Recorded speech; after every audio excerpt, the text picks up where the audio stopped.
한국을 떨어뜨린 캐나다. 그런데 자기 발등을 찍었다. 2026년 7월 6일 캐나다는 60조 원짜리 잠수함 사업에서 한국 대신 독일을 선택했습니다. 한국의 패배였습니다. 몇 년을 준비한 수주전이 그렇게 정리되는 듯 했습니다. 뉴스 헤드라인만 보면 딱 거기서 끝나는 이야기였습니다. 그런데 바로 다음 날 캐나다의 한 도시시장이 자국 정부의 결정을 공개적으로 비판했습니다. 같은 날 한화오션은 캐나다에서 추진하던 제철소 투자와 조선 인력 훈련 계획에서 완전히 철수했습니다. 이긴 나라는 독일인데 왜 캐나다 도시에서는 실망과 불안이 터져나왔을까요? 그리고 왜 정작 진 나라인 한국은 하루 만에 그렇게 미련 없이 발을 뺄 수 있었을까요? 이 질문에 답하려면 결과가 아니라 그 결과 뒤에 숨은 사람들의 마음부터 들여다봐야 합니다. 오늘은 이 이야기를 세 장면으로 보여드리겠습니다. 첫째, 캐나다가 독일을 선택하고 하루 만에 벌어진 일. 둘째, 한국이 캐나다에 가져오려 했던 것. 셋째, 두 나라가 같은 결정을 완전히 다르게 받아들인 이유. 이 세 장면을 다 보시고 나면 왜 승자인 독일이 아니라 패자인 한국 쪽 이야기가 지금 더 흥미로운 뉴스거리가 되고 있는지 이해되실 겁니다. 시작하겠습니다. 캐나다 카니 총리는 노바스코샤 해군기지에서 직접 발표했습니다. 캐나다 초계 잠수함 사업 12척 규모 60조 원짜리 사업의 우선 협상 대상자는 독일 티센크루프 마린 시스템즈. 한국은 탈락했습니다. 몇 년째 이어진 수주전의 결과가 그 짧은 발표 몇 분에 다 담겼습니다.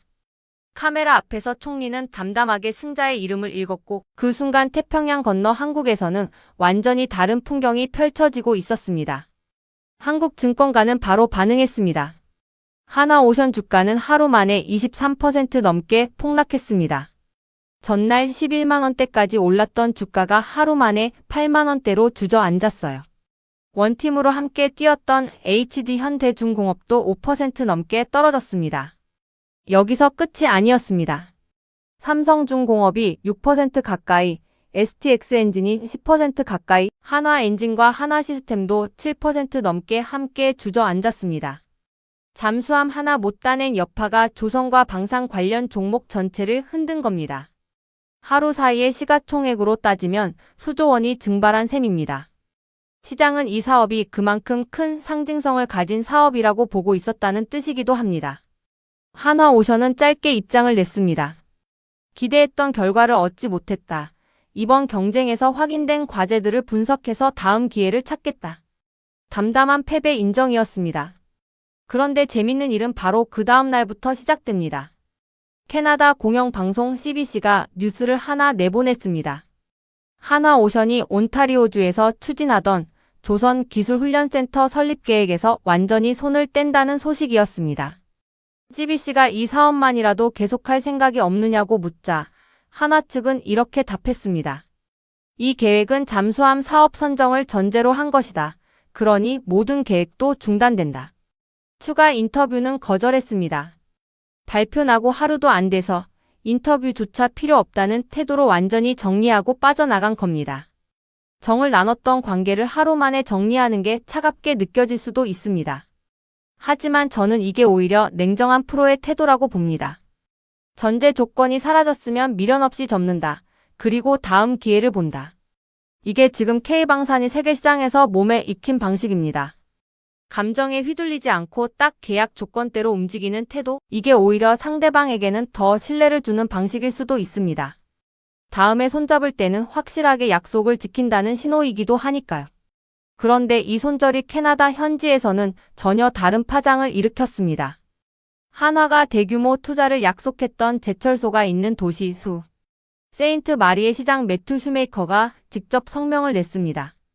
독일을 선택한 캐나다 정부의 결정이 실망스럽다고요. 한화의 제안에는 지역 제철소에 대한 새로운 수요와 투자, 방위산업 공급망 강화 잠재력이 담겨 있었다는 겁니다. 자기 도시의 미래 먹거리로 여겨졌던 계획이 하루아침에 물거품이 된 셈이니 시장 입장에서는 가만히 있기 어려웠을 겁니다. 지역 매체 노던 온타리오 비즈니스도 비슷한 논조로 아쉬움을 감추지 않았습니다. 그리고 오타와 시티즌이라는 매체는 이런 우려까지 내놨습니다. 독일이 제안한 잠수함은 지금 이 순간 세계 어느 나라 해군에서도 실제로 운용되고 있지 않다고요. 캐나다는 아직 아무도 검증하지 않은 잠수함을 세계에서 가장 큰 규모로 처음 운용하는 나라가 되는 셈입니다. 신형 잠수함을 도입한다는 건 단순히 새 장비를 사는 게 아닙니다. 초기 결함, 예상치 못한 정비 문제, 운용 노하우 부족까지 다 떠안아야 한다는 뜻이기도 합니다. 캐나다 해군이 앞으로 몇 년 동안 이런 시행착오를 가장 먼저 가장 많이 겪게 될 나라가 될 수도 있다는 얘기입니다. 반면 한국이 내세웠던 잠수함은 이미 실전 배치되어 지금도 계속 만들어지고 있는 검증이 끝난 잠수함이었습니다. 캐나다 정부가 성능은 대등하다고 스스로 평가했다는 걸 떠올리면 이 차이가 더 크게 느껴지지 않으신가요? 여러분, 도대체 한화가 캐나다에 무엇을 가져오려 했기에 이 정도의 반응이 나온 걸까요? 시간을 조금 되돌려 보겠습니다. 그 전에 한 가지만 짚고 가겠습니다. 불과 20년 전만 해도 한국의 잠수함이 세계 최고 수준의 경쟁에서 성능으로 밀리지 않는다는 평가를 받는 날이 올 거라고 상상이나 했을까요? 기술을 배우던 나라에서 이제는 원정 강국도 방산 강국도 아닌 캐나다가 직접 조건을 협상하러 찾아오는 나라가 된 겁니다. 한국이 만든 잠수함이 태평양을 건너 캐나다 해군 앞에서 직접 시연을 하고 캐나다 정부 스스로 독일 잠수함과 성능이 대등하다고 인정하는 장면. 이건 그 자체로 이미 대단한 일입니다. 이번엔 정치적인 벽 앞에서 아쉽게 멈췄지만 실력으로는 이미 세계 최고 수준의 문턱까지 올라와 있다는 뜻이니까요. 캐나다 해군은 수명이 다해가는 낡은 잠수함 4척을 쓰고 있었습니다. 빅토리아급이라는 이름의 이 잠수함들은 이제 한계에 다다르고 있었습니다. 그래서 최대 12척 60조 원 규모의 캐나다 역사상 최대 무기 도입 사업이 시작됐습니다. 건조 비용만 20조 원, 앞으로 30년 넘게 이어질 유지와 보수까지 합치면 60조 원이었습니다. 한국, 일본, 독일, 프랑스, 스웨덴, 스페인까지 6나라가 참여를 저울질했습니다. 세계에서 잠수함을 만들 수 있는 나라는 생각보다 많지 않은데 그 많지 않은 나라들이 전부 이 사업 하나에 몰려들었다는 뜻입니다. 그만큼 60조 원이라는 규모는 압도적이었습니다. 이 사업이 시작될 때부터 흥미로운 지점이 하나 있었습니다.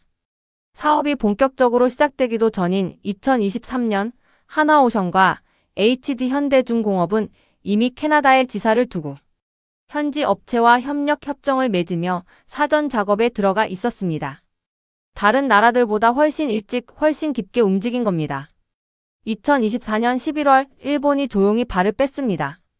자기 나라 물량과 호주 사업까지 겹쳐서 납기를 맞출 수 없다는 이유였습니다. 세계적인 조선 강국 일본조차 스스로 포기할 만큼 만만한 사업이 아니었다는 뜻입니다. 2025년 2월까지 정보 요청서에 응답한 업체만 25곳이었고 그해 8월 캐나다는 최종 적격 공급자로 독일과 한국 딱 2곳을 골랐습니다. 프랑스도 스웨덴도 스페인도 최종 관문을 넘지 못했다는 뜻입니다. 세계 최고 수준의 잠수함 기술을 가졌다고 자부하던 여러 나라를 다 제치고 결국 독일과 한국만 마지막까지 남은 겁니다. 한국은 한화오션과 HD현대중공업이 원팀을 꾸렸습니다.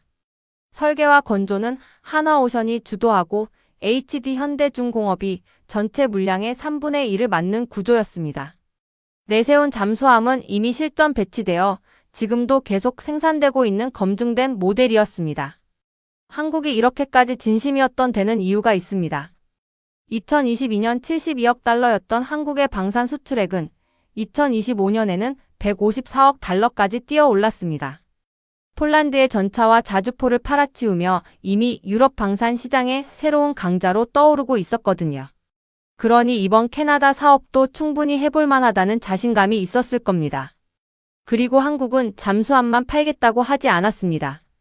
700억 캐나다 달러 이상의 무역과 투자, 2044년까지 매년 2만 5천 개가 넘는 일자리 창출을 약속했습니다.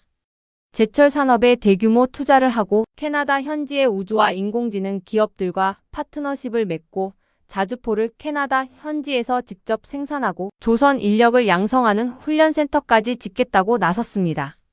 잠수함 한 척이 아니라 캐나다의 여러 지역 산업에 뿌리를 내리겠다는 제안이었던 겁니다. 캐나다 입장에서는 단순히 무기 하나를 사는 게 아니라 앞으로 수십 년간 이어질 산업 파트너 하나를 고르는 문제이기도 했던 셈입니다. 심지어 자기들이 만든 잠수함, 도산 안창호함을 태평양 건너 캐나다까지 직접 보내서 실물로 성능을 시연하기까지 했습니다. 캐나다 온타리오주 경제개발부 장관과 산업부 장관이 직접 한화오션 거제 조선소를 찾아 시찰하기도 했고요. 말로만 하는 제안이 아니라는 걸 계속 실물로 증명해 나간 겁니다. 여기에 잘 알려지지 않은 사실이 하나 있습니다.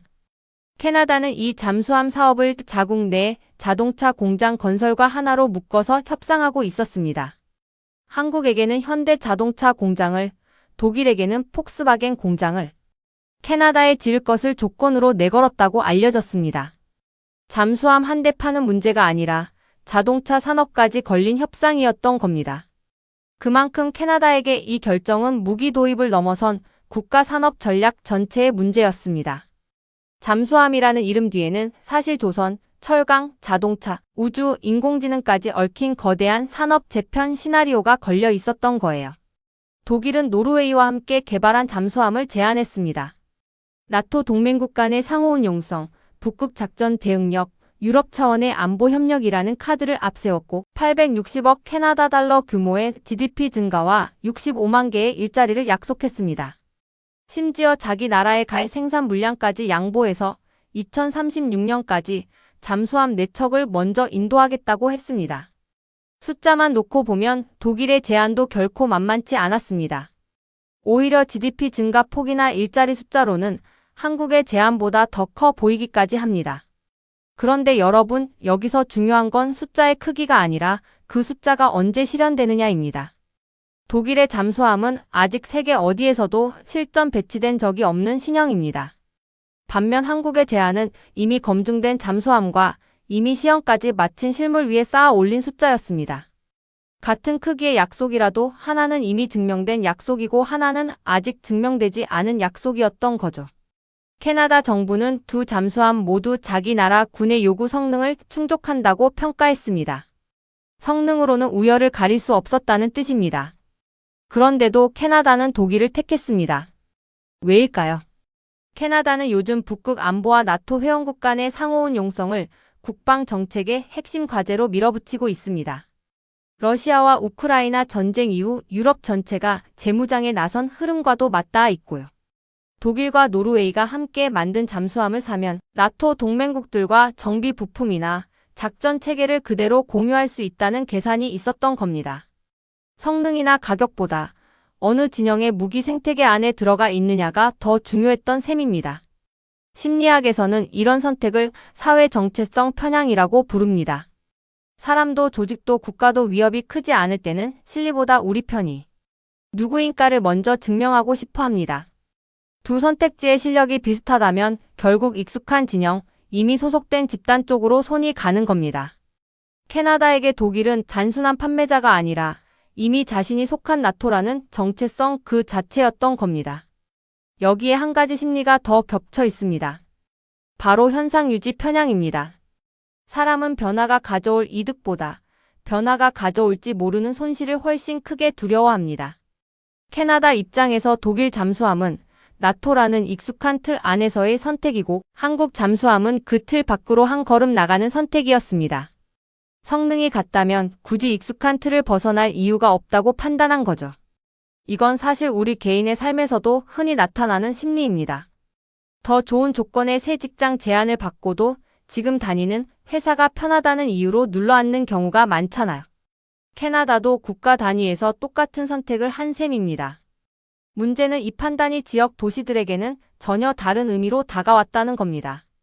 여러분, 캐나다 중앙정부와 캐나다 지방도시는 같은 결정을 완전히 다르게 받아들였습니다. 중앙정부는 동맹과 안보라는 명분을 얻었다고 생각합니다. 그런데 지방도시는 눈앞에 있던 제철소 투자와 2만 5천 개의 일자리라는 구체적인 손실을 먼저 봅니다. 같은 결정도 어디에 서 있느냐에 따라 전혀 다르게 느껴지는 겁니다. 정리하면 이렇습니다. 중앙정부는 사회 정체성 편향과 현상 유지 편향에 따라 움직였고 지방도시는 손실 회피 심리에 따라 반응했습니다. 이 세 가지 심리는 서로 다른 것 같지만 사실 하나로 연결됩니다. 익숙한 것을 지키려는 마음이 큰 그림에서는 동맹이라는 이름으로 나타났고, 작은 도시 단위에서는 눈앞에서 사라진 기회에 대한 고통으로 나타난 것뿐입니다. 같은 심리가 규모만 다르게 반복된 셈이고, 이걸 알고 나면 캐나다라는 나라 전체가 한 사람처럼 움직인 게 아니라 서로 다른 층위에서 서로 다른 계산을 하고 있었다는 게 보이실 겁니다. 그리고 수 세인트 마리 시장이 왜 그렇게 즉각적으로 그렇게 강하게 반발했는지도 심리학으로 설명이 됩니다. 심리학에서는 이걸 손실 회피라고 부릅니다. 사람은 아직 갖지 못한 이익보다 이미 손에 잡힐 듯 했던 기회가 눈앞에서 사라질 때 훨씬 더 크게 아파합니다. 행동 경제학에서 자주 인용되는 실험이 하나 있습니다. 사람들에게 10,000원을 그냥 줬을 때 느끼는 기쁨보다 갖고 있던 10,000원을 잃었을 때 느끼는 고통이 훨씬 크다는 겁니다. 그것도 거의 2배 가까이요. 슈메이커 시장의 반발은 한국에 대한 특별한 애정이 아니라 거의 다 왔다고 믿었던 투자와 일자리가 하루아침에 증발한 데서 온 고통에 가깝습니다. 하나오션이 아직 아무것도 확정되지 않은 상태였다면 이 정도의 반발은 없었을 겁니다. 하지만 장관들이 직접 거제 조선소를 다녀가고 훈련센터 계획까지 구체적으로 짜여 있었기 때문에 그 상실감이 훨씬 더 크게 느껴진 겁니다.